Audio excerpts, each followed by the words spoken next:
Hey, hello everybody. Here we are again, the Three Amigos, and I'm in block print since we're having some Zoom issues. But today we're going to have the opportunity to hear Ed kind of go over how he onboarded his new employees with many, many years of experience over at the Press Enterprise and other locations. So I'm excited to hear how he did this. I think it's going to be a benefit to you guys. So without further ado, Ed, take it away, would you? Okay, last week we heard a very compelling presentation from Ron regarding hiring new employees, which is a long involved process and very expensive. But once you finally decide on someone and they take an offer, it's your responsibility to onboard these employees. So it sounds easy, but it's a lot more difficult than it sounds. And I never will forget when Ray and I started our first job together on one of our consulting jobs, and how hard it was for us to get onboarded with each other. And it was really challenging because a lot of things get in the way. And the big one is personality. So if you haven't worked with somebody before, it's really difficult to start working on a project with somebody without some type of connection, introduction, some type of trust between you and them to begin the journey forward. And I don't know if you want to talk about that a little bit, Ray, but I thought that'd be a kind of a good way to start this presentation on onboarding. Remember that time? Yeah, because it's important. I think one of the things that you're kind of alluding to is that I think we're looking at a period now in which instead of just throwing a new employee at another group, it's best to give them an opportunity to interview the person, get to know them, because they have to work with them on a day-to-day basis. And truthfully, Ed and I didn't know each other at all. I had been working in the front line for several years. And so all of a sudden, here comes Ed. And it wasn't that I didn't like him. I didn't know him. And I didn't know what his expertise was. And as we moved forward, I began to respect and understand what he could do, and it transformed the organization. But initially, there was shall I say, resistance? Would you put it that way? Yeah, I mean, hiccups and heartburn and all that good stuff because we didn't know one another. And it made it a little challenging at the beginning, but we worked through it and got on the same page. And now we're doing these things together. So it shows that it can work. Yes. But it does take some time. So And did each of you feel as though there's a little bit of a turf war, not really knowing responsibilities? I mean, you're both consultants coming into a business separately brought in by the management. Did they not explain to each of you what the other one was supposed to do, or did they not have a good idea what your roles would be? I'll start if you don't mind, Ed. go right ahead, Ray. Truthfully, Tom, who brought us both in, had a kind of a bad habit of doing that with his brothers too, who were part of that. I can remember when I first came in, they're all wondering, well, who is this Ray Anderson? What's he doing here? And so part of that is we were talking to it, and I think Ed can relate to that. Tom's intentions were good, but it wasn't his nature to be able to really kind of elaborate on why people were coming in or what was happening. And I think that kind of, I know it hurt me initially until I developed some respect from his brothers. And I think it was also a challenge for us. Is that accurate for you? I think that's well stated. And I think it's that way for new employees coming onto an operation. I've had the experience of being the new employee going into a big leadership position at several locations. And it's kind of the same type of a situation. I was expected to run all these departments. And quite frankly, I was really never onboarded properly. And basically I showed up to work and my boss said, go to work. So I was running around trying to develop these relationships. And so what you learn, I think, right off the bat is personalities can be really challenging. The existing culture you're going into, if you're new, you're going into a culture that's well established, a lot of relationships that go back many years. and all of a sudden you're the new kid on the block, and you're brought on to do such and such, and people are wondering, well, who is this guy, and how's he going to fit in, and is he going to get ahead of me, or whatever, things of that nature, just human nature stuff that makes it very difficult to be assimilated into an operation. And the other thing is, people do need to feel accepted. So if you go into an operation without any type of onboarding, you may get a lot of resistance from the existing culture and not be accepted. And obviously, the company spent a lot of money and a lot of time to hire you. It's not in their best interest for you to fail. It's in their best interest for you to succeed.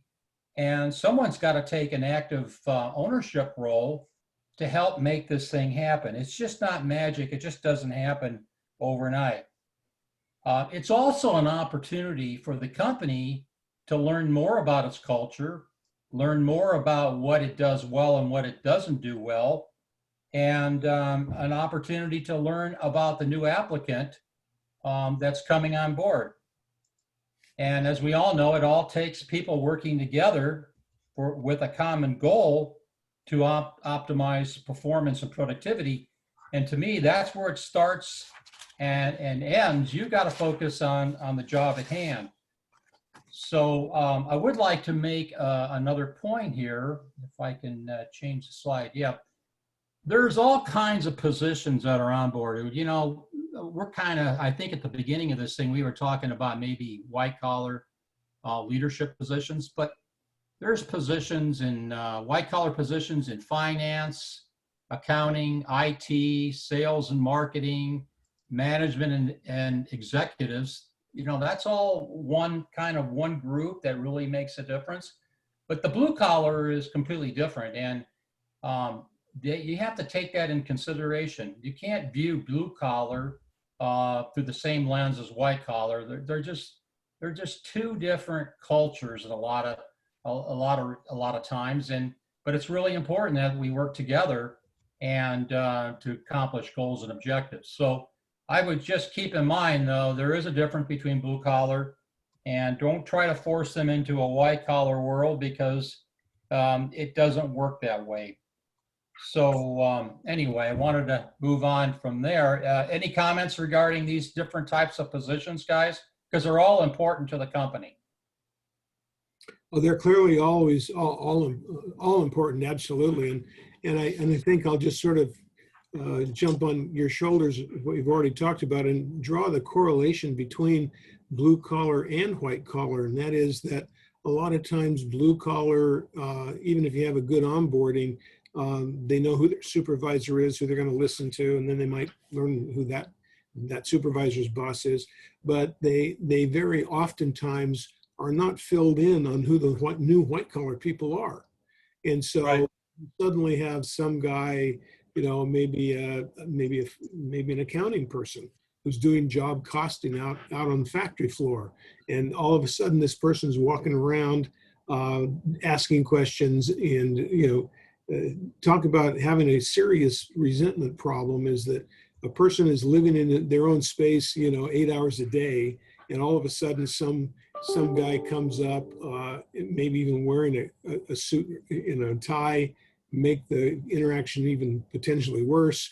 And so, you're having this conversation and you're not going to get much cooperation, because the blue collar person is, rightfully protecting their turf.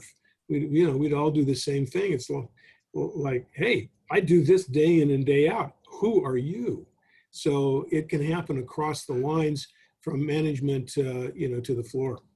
Yeah, absolutely. And when I took over leadership positions, all of a sudden I was responsible for blue collar. And of course, I was totally experienced only in white collar positions. And it was quite a learning experience for me to learn how to motivate people from the blue collar side of the fence.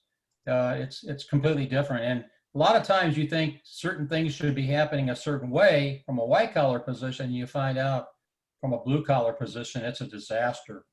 They don't relate well to some of these white collar philosophies and procedures. So I really found it be a worthwhile experience in my career to learn more about blue collar and what makes them tick. And part of it has to do understanding what they're up against, because they do a lot of tough jobs out there, and they do things 24/7.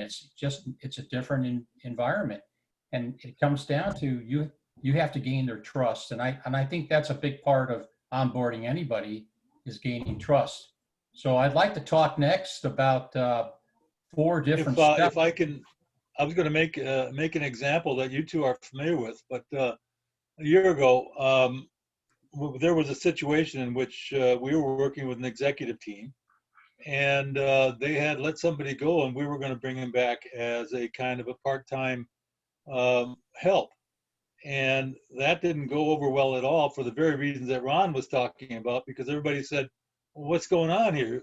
I thought he was just let go, and now he's coming back.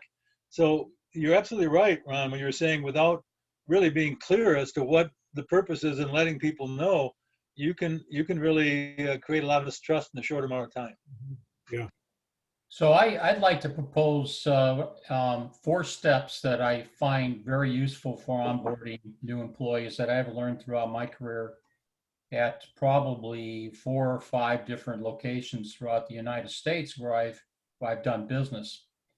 And the first one is, when someone comes to work on their first day, welcome them, introduce them to people, take time out of your day to spend some time with them. A lot of times the boss is so busy, he has no time to even talk to the new applicant, or you may have a half an hour meeting with them in the morning, and then they're on their own. Well, that doesn't help the new employee, and it pretty much signals to the new employee that, hey, this isn't a very welcoming place to work. So I think you really got to spend some time introducing them to everybody, and making sure they feel comfortable knowing the names of folks. They've been brought into the procedures and policies of the company. They understand what they are. They understand the organization chart. They understand who they report to, who they service, who's their customer. That's really helpful in welcoming a new employee into the operation. Yeah, you're so right. That welcome is really, really important. Now remember the old marketing thing, and that is you only get one chance to make a first impression. Well, right.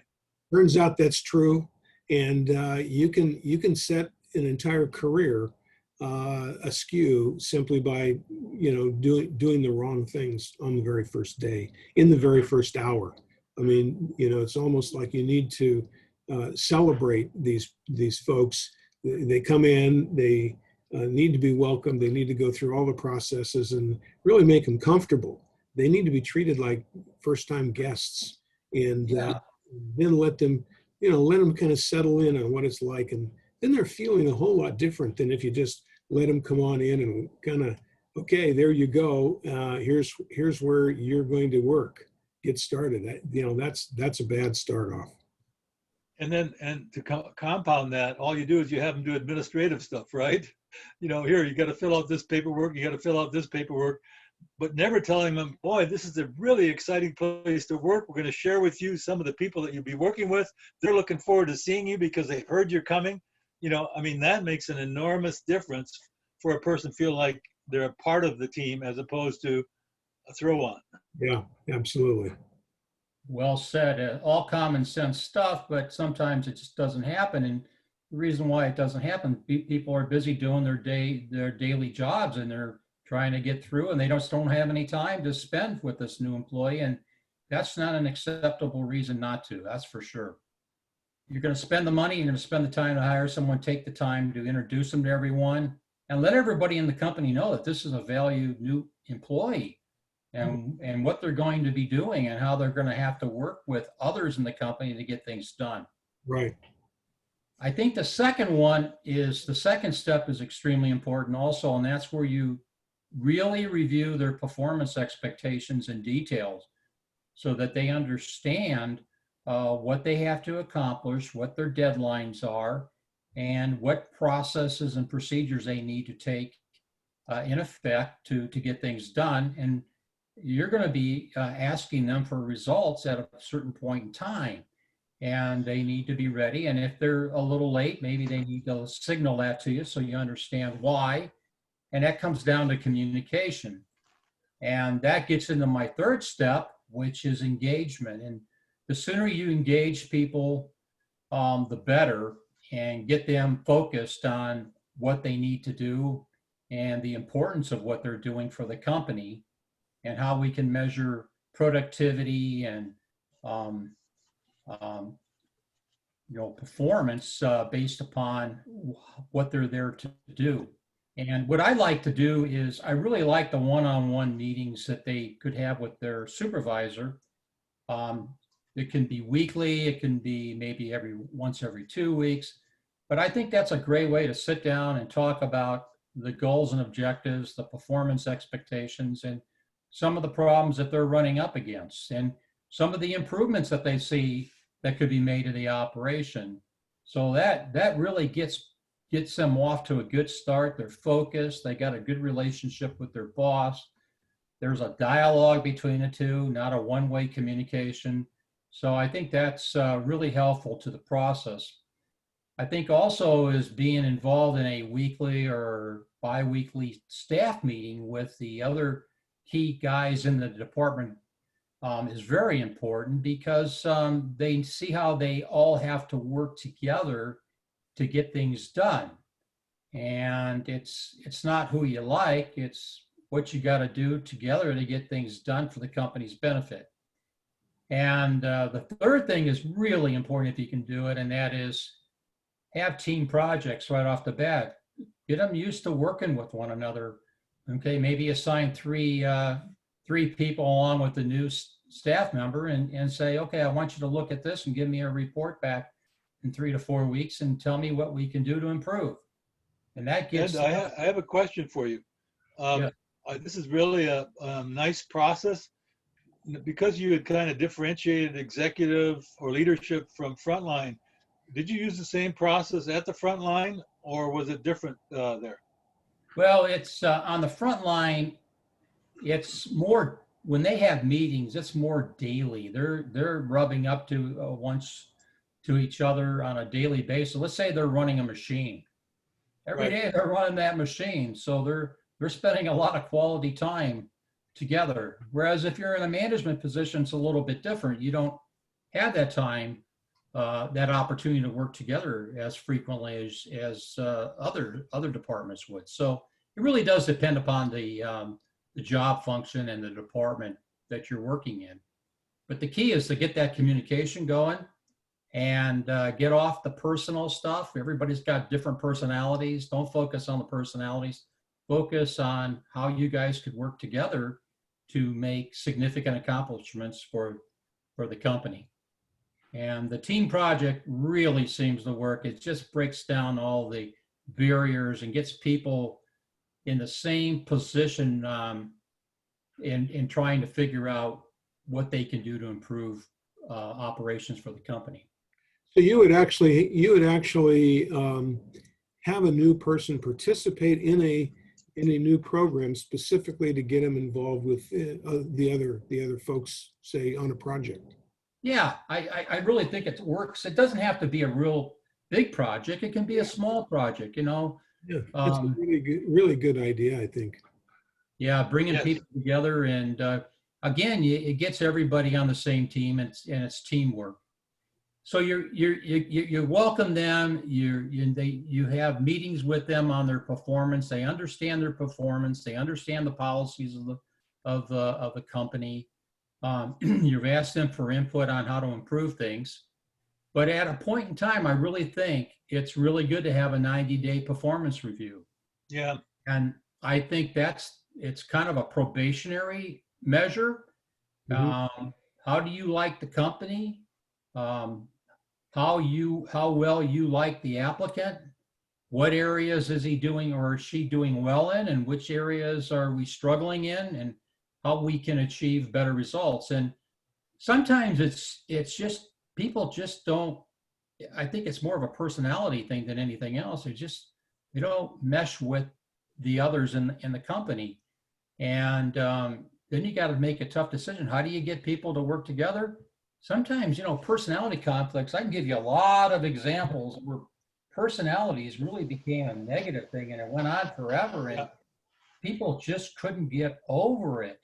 And then they draw the supervisor into it and they expect the supervisor to solve the problems. And it has to do with them not focusing on their daily jobs, and they get so involved in these personalities that they just can't focus on what's important. Right. So I really think 90 days, you got to make a decision on whether the job's right for the applicant and vice versa. Is it a match? Well, I think what I was going to say, Ed, what I like is that, what you've done is you've tied this in, and you know that one of the things that you advocate is a 90-day performance review for the company. And I think it's really, if you can be consistent about doing both these things, it really demonstrates to your current employees and new employees that you're serious about performance and improvement, because everybody's involved. And if a person isn't a good fit, it's not good for the company. It's not good for them. Right. Well, we sit down and we talk about the 8 drivers for driving performance of a company. Well, every little aspect that you do in a company could have an impact on performance if you do it right. This is a great way of assimilating a new employee into the company, picking his brains on things that maybe you could do differently to make things better, tearing down the walls between people and getting them focused on objectives and performance measures. I think it all makes sense. So if you're going to spend the time and the money to hire somebody, let's make it a positive. Let's assemble them into the simulate them into the company, and let's get everybody going in the right direction, focusing on objectives rather than personality. Yeah, I really agree with the 90-day performance, and I've been doing that well, as long as I can remember, at least 30 or 40 years, and so a long time. And I found them to be, really very useful. Now, in the early days, the reason we did the 90-day performance review is to get rid of the bad ones. I mean, that was our primary motivation. But as we learned how to hire a little bit better from company to company that I started and then moved on to others in my career, as we got better and better at that, we began to realize that the 90-day performance review is also a restart. So on one hand, you've got people looking forward to the 90-day review with maybe a touch of trepidation, but they, they want to perform. They want to get exactly. And so you give them some good feedback. And I would just say that it should be a real performance review, not lightly, not just, let's touch base and talk a little bit and see how things are going. But it really ought to talk about their job specifically, rate them on the important issues, talk about how's your supervisor doing, get a little review of that. Anybody you're supervising, how is that going? But to really formalize that, and then to set them off on the rest of the career. Now, you may do 90-day reviews for a long time, or maybe they turn into annual reviews, which I think that's normally the way we did that. But it was an opportunity to say, okay, you've got this job about 80% handled, and if you could just add on this extra 20% or push forward, a little bit more in terms of, say, output or whatever, that would make us really happy. And we always found that people always wanted to achieve that. They tried to do that, and as a result, we had some good and updated performance after, as well as before, when they were trying to make good for the review. So, and it is also a kind of I think putting the notion in a team member's head that they're not there permanently without reasonable performance. that is the same for everybody. It's got to be equal. Everything needs to be equal. But they need to understand there are certain requirements in order to for this job to work. And we want it to work for you so that it works for us.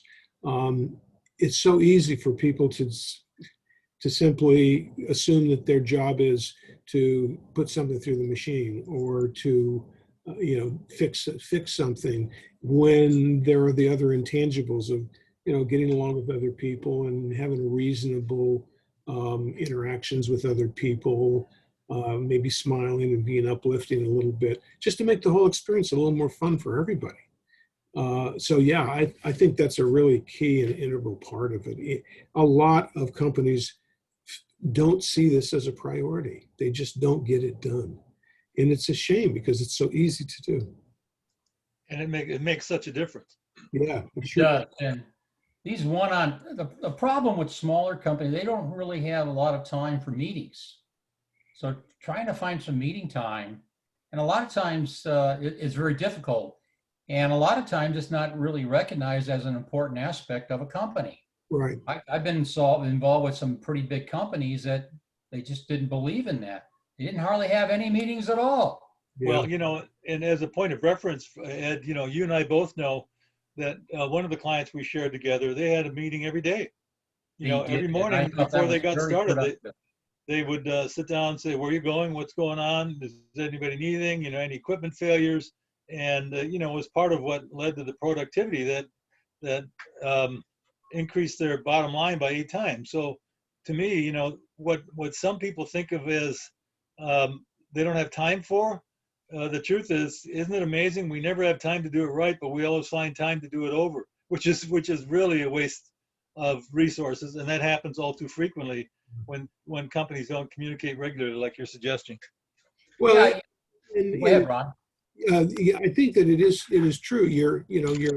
The counterpoint there, which I'm not taking, but I'm just mentioning, is that meetings are a waste of time because they take too long. Well, that's not the fault of the meeting. That's the person running the meeting. Absolutely, good point. Right. It's too long and it's not to the point. And you need to have that's why the standing meeting is such an interesting idea, and that is that right.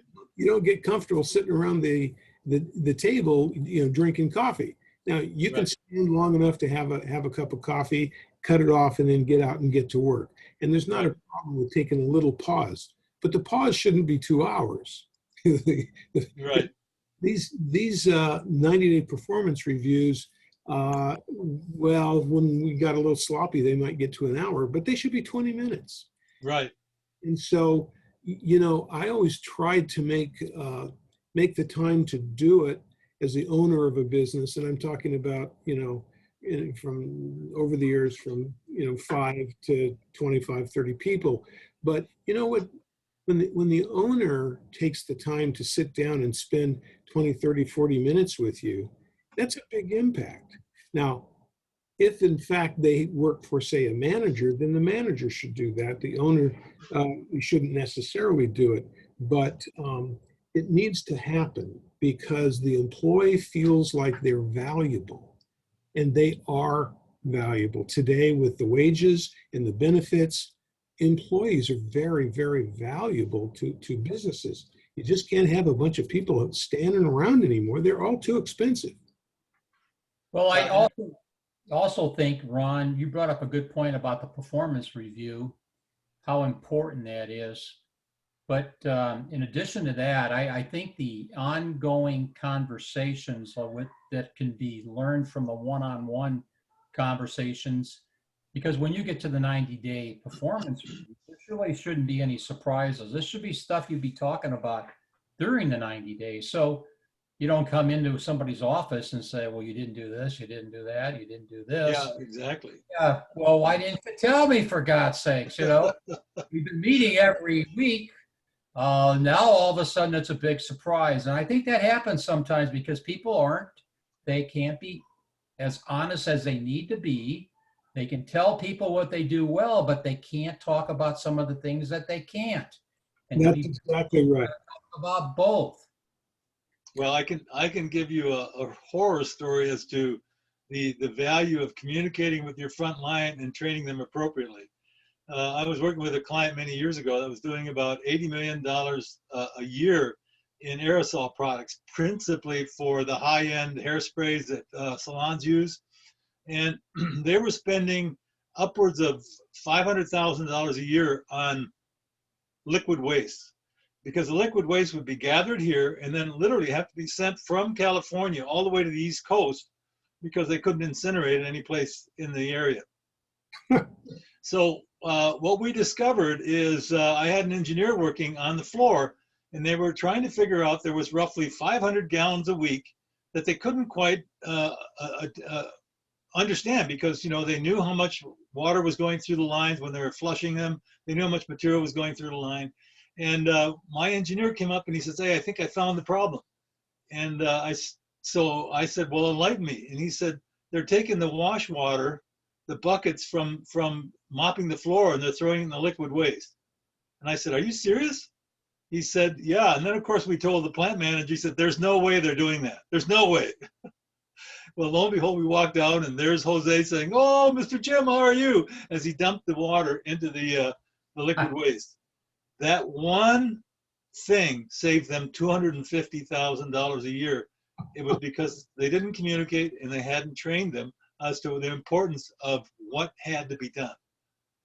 And so they were paying to send dirty water across the entire union. Yes, yes. That's a great story.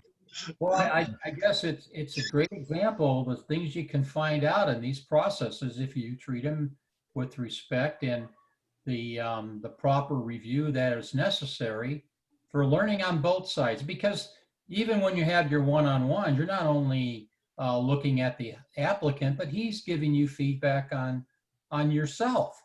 And if you're open to feedback, I just really believe feedback's worth so much. It can be so painful, but it can be so rewarding if you handle it the right way.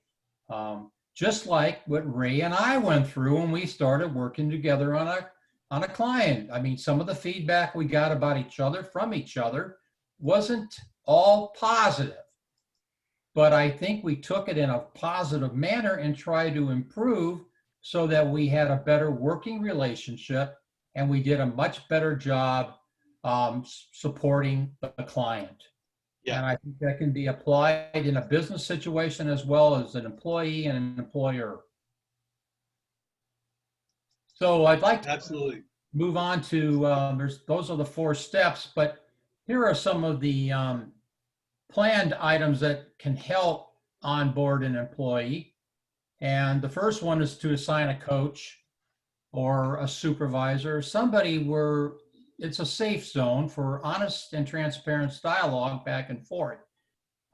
You want people to open up, and as they open up, you find opportunities and you build trust. So that's really important. You want to have the engagement and the inclusiveness, which we talk about in the one-on-one meetings, staff meetings, and common projects that gets people focused on what they need to focus on. And manage in a transparent, honest, and professional manner. Professionalism is really, really important. And I got a couple examples on the next slide I'd like to chat about because they turned out to be some real negatives associated with not handling yourself in a professional manner. As we talked about, don't be defensive, invite feedback. Listen to it. If it makes sense, maybe move on it. If it doesn't, explain why you're not doing it that way. Make sure you explain the policies and procedures. Most importantly, you got to hold people accountable.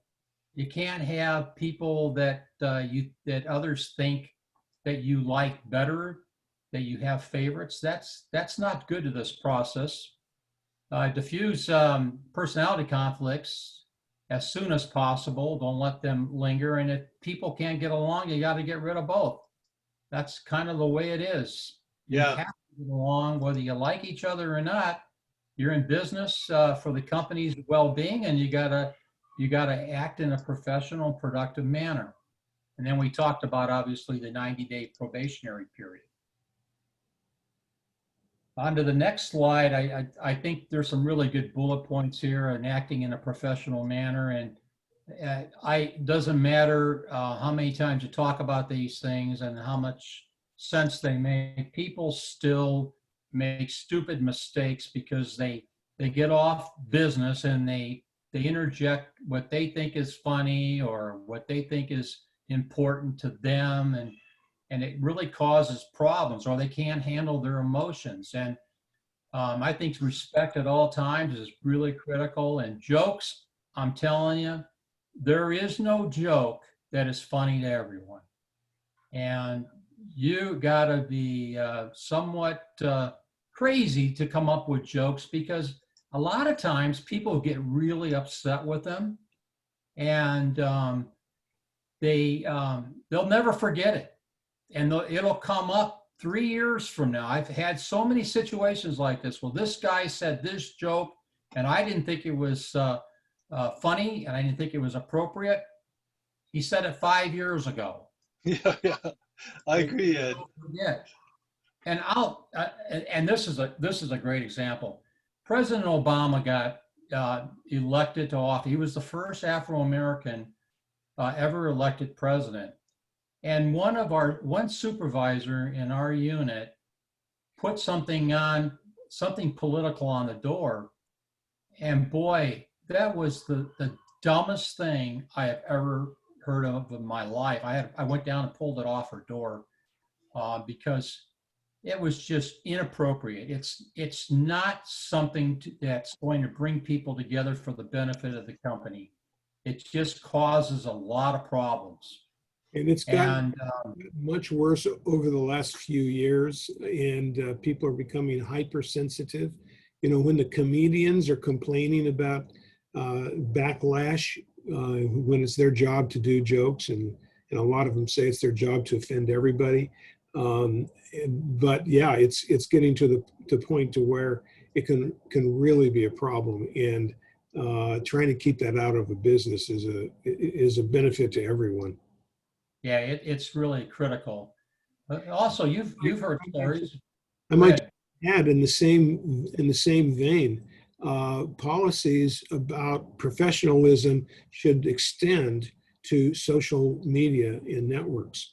You know, people should not be allowed to associate with their employer and then be political or do bad jokes or cuss or whatever the case may be. You know, you do not want an association with the company and any employees with that kind of behavior. And in most large corporations today, that's cause for termination. So it really goes across just what's going on inside the building. You know, that's an excellent point. That is true. And that's something that's really developed into a potential problem over the last 10 years. Yeah. That we didn't have in the old days, but it is definitely a major problem. And then people lose respect for people who act in that manner. And then they have to go to work with them. And what kind of teamwork are you going to get? It's a negative for the company, no doubt about it. And a legal liability too. Yeah. It's like a cancer on the whole team. Absolutely. Avi, we talked a little bit about don't show favoritism. Unfortunately, it happens. But if you keep focused on goals and objectives, you can minimize it. You know, certain people we like more than others from a personality standpoint. But when it goes to getting ready to go to work and doing your job, you got to treat everybody fairly and with total respect. Here's one thing that I've been amazed about. A lot of times, supervisors won't talk to the person that they're having problems with, but they'll talk to somebody else about that person. So Joe works for me, and I don't like something that Joe's doing. So in telling Joe, instead of telling Joe, I go tell Ray about Joe. Yeah. Unacceptable. Happens a lot. It's got to be stopped. It just causes problems in the workforce. Yeah. Again, you know, there's a legal liability, but more importantly, it's the loss of productivity in a company because people don't work together as well as they should. And then obviously keeping politics and religion out of the workforce, I think at the workplace is extremely important. And I don't, can imagine that somebody posting stuff like that can be very disruptive because we make assumptions about what people believe or what their political persuasion might be, and it creates a lot of discomfort inside of an organization. So well, here's a great example. I once had, I learned about jokes a long time ago in my career, and I had an accounting department with a lot of ladies on there, and they were going to Weight Watchers. They had a Weight Watcher program going in the company, so I thought I'd be a real smart aleck, and so I bought $200 worth of donuts. Brought them into the office the next day. It cost me $200, and I put them on their desk. Oh, And I'll tell you what, I learned a lot from that because people didn't hold back. And some people thought it was funny, but some who didn't think it was funny, they never forgave me for that. yeah, right, I can because see. for all intents and purposes, you call them all overweight. Yeah, that's Well, maybe not. Maybe I was thinking more of giving them a temptation. Yes, right. More than I wouldn't never do the weight thing, but the temptation wasn't well received. And why do anything if it isn't well received and doesn't motivate people? It's when it becomes to unmotivated. do that. You must have had a few donuts on the way back from the donut store, and you were on a sugar high, and then Yeah, Well, it was unprofessional. I was 31 years old.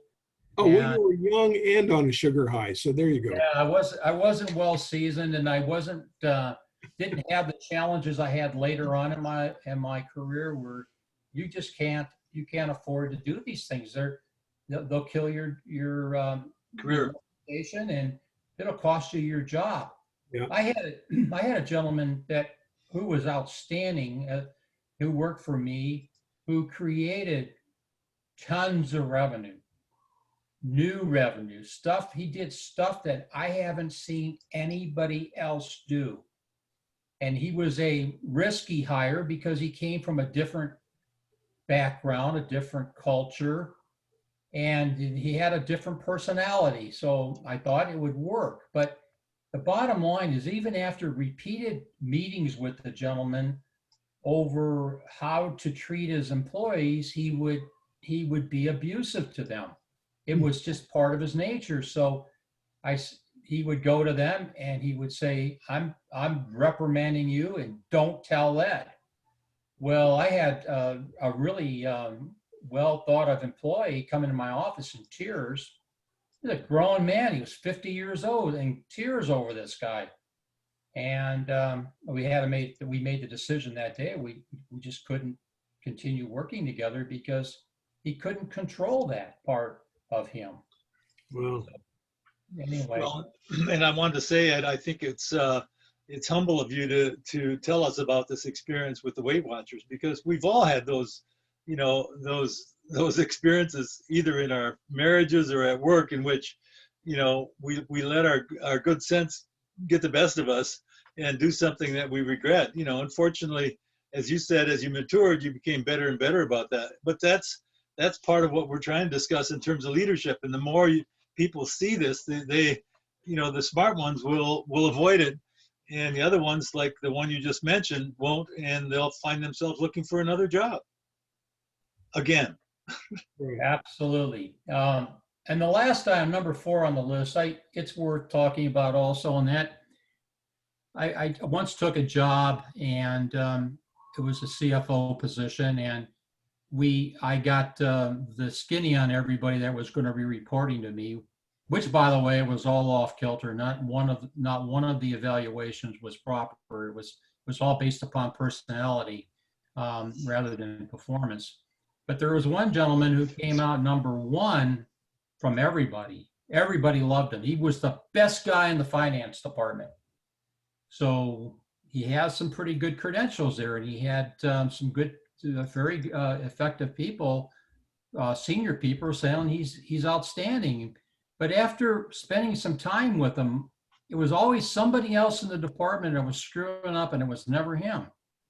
And he would come back and he would say, I could do this, and improve that department. So what I did one day is I gave him some of these responsibilities. And guess what? He couldn't perform on any of them. And he was just a cancer in the company. He was blaming everybody. He wasn't a team player. Yeah. And, you just can't have people like that. It's too big of a risk. And most importantly, it takes away from performance and productivity.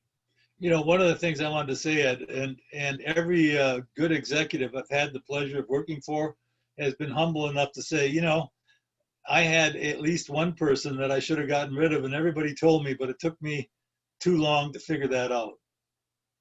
Yeah, as human beings, we think we can turn people around. And sometimes we can. So well, I think what Ron and I are suggesting here, I'm sorry, Ron, not to cut you off, but, you know, is that people don't change all that much. And, you know, this isn't to say that they can't make adjustments, but, you know, if they have a particular bent, they're probably going to continue to be in that way. And anything that we do isn't beneficial. That's very different than what you're saying about continuous improvement.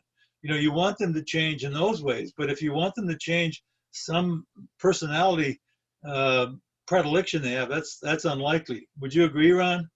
Yeah, sure. And I'm not an expert on that. That really comes from working with people like you and Rich Trafton and a few others who really are involved in the whole personality and job fit thing. We talked about that in our last session, and it's very, very difficult to change people's personality. That's pretty well set when you're a child, or certainly by your teenage years. And if you have somebody that's just got a rough personality, the chances that they're going to fit in are going to be tough. They may be much happier and more successful, working on their own trade or in some other place. But it's very difficult to try and change them. And it takes a huge amount of resources to try to do that. It can be successful, but as Rich Trafton, Dr. Trafton had said, it only happens through a religious experience or a whole lot of psychotherapy. Well, how many companies are going to spend a lot of money on expensive psychotherapy in order to be able to get somebody to work, 10% better, with their comrades? And it's really not doable. And so those people really do need to, as Phil McCurry always used to say, those folks need to be successful someplace else. Yeah, right. The expression we used to, it's time for you to find your future elsewhere. Yeah, right. Well, thank you, Ed. Yeah, I think that pretty much summarizes the ideas that I have used in onboarding employees. I spent 35 years doing this at various locations in the United States and dealt with a lot of people, and including onboarding myself. So I knew exactly what worked and what didn't work. But I tell you what, when you go up against a culture that's been together and have bonded, a new employee has a big challenge getting accepted in that type of a group. So you really got to take that into consideration and spend a lot of time to make sure that person's given an opportunity to succeed and that people give them a chance. And because culture, as we all know, is very, very important and very difficult to change. It's the way people operate, and they need to be brought on, and they need to become a productive member of the team. Otherwise, it's wasted money and wasted time. Yeah, somebody told me culture eats talent for breakfast. Yes. If it's bad, I think, Ron, you and I have talked a little bit about your father-in-law situation at GE. Yeah. And the GE culture had a lot of good things for it, but that 10% that they always discarded every year was really an albatross around a lot of people's necks. Well, they kind of had the survival of the fittest attitude. There are other companies, big companies, that do that. Oracle happens to be one where they have a system, I understand, that rates people, and you have to average your scores out so that your total scores equals 0. So that means you can't rate everybody high. And then what they do is they take those who numerically fall in the bottom 5%, and they peel them off every single year. So they have a 5% reduction in their staff every year. Well, what that does is that eliminates those who can't assimilate into the culture, and so that could have detrimental problems in some cases.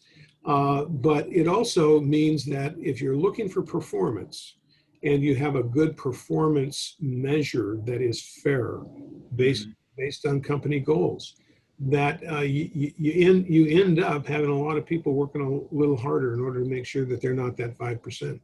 I don't know. I mean, is that completely and totally fair? As a small business person, I recognize in with clients that part of the fun of owning your own business is having the ability to make these kinds of decisions.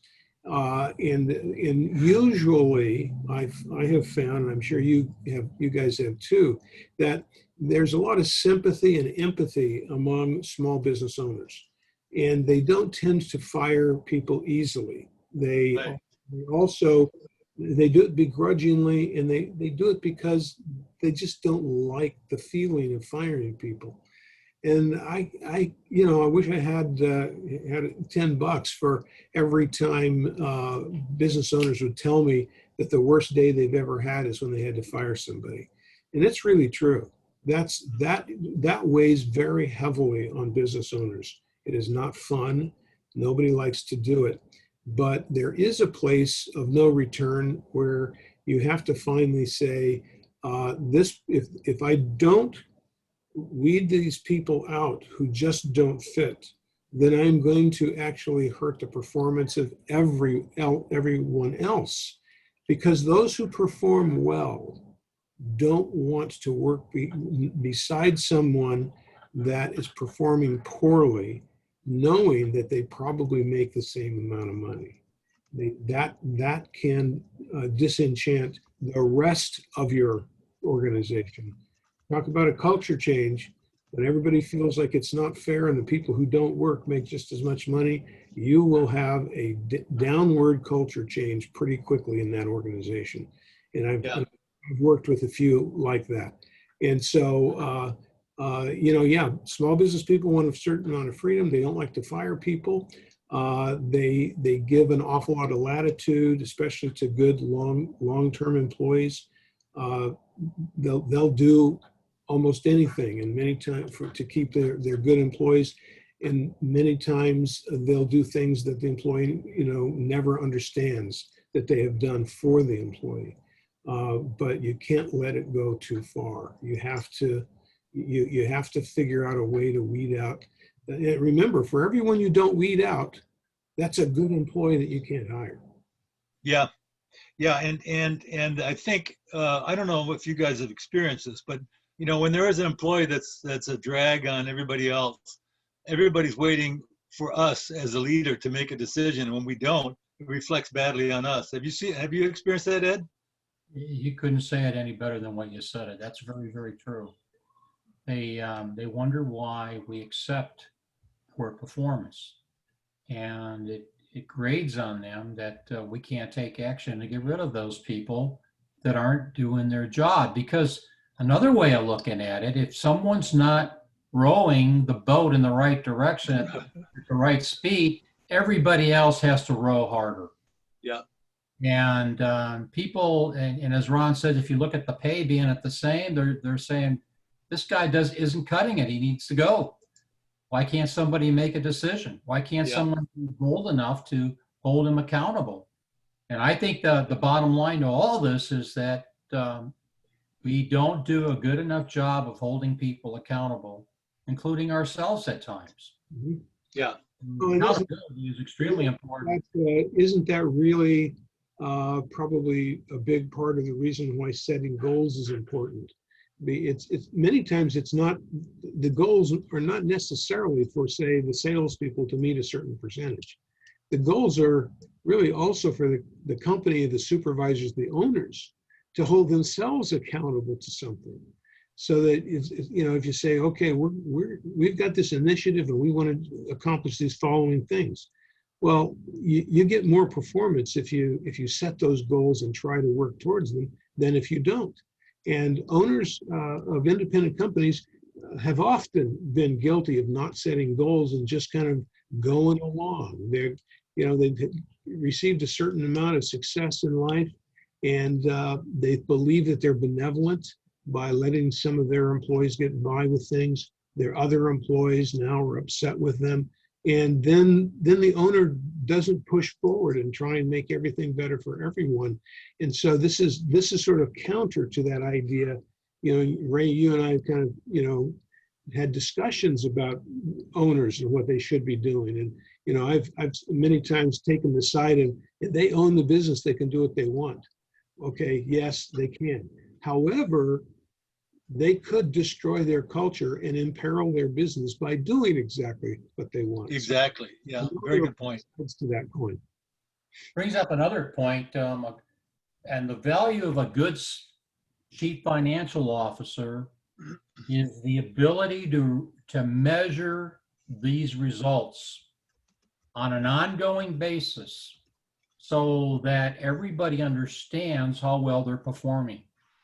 And when people see numbers and they parlay those to good performance and expectations and goals and objectives, it's pretty obviously who's rowing the boat and who isn't. Mm-hmm. Actually, that's a really silent factor that a good CFO can do in reporting the numbers properly for those types of accomplishments. Yeah. Well, thank you, guys. Really great discussion. Yeah. So we had talked a little bit about the next steps on this. What do you guys think about doing something on how to do an effective performance review when you get to that 90 days? Well, I think that's we talked about that a little bit. I think that's an excellent next step is, they're past the 90 days or at the 90 days and now they're going to go forward.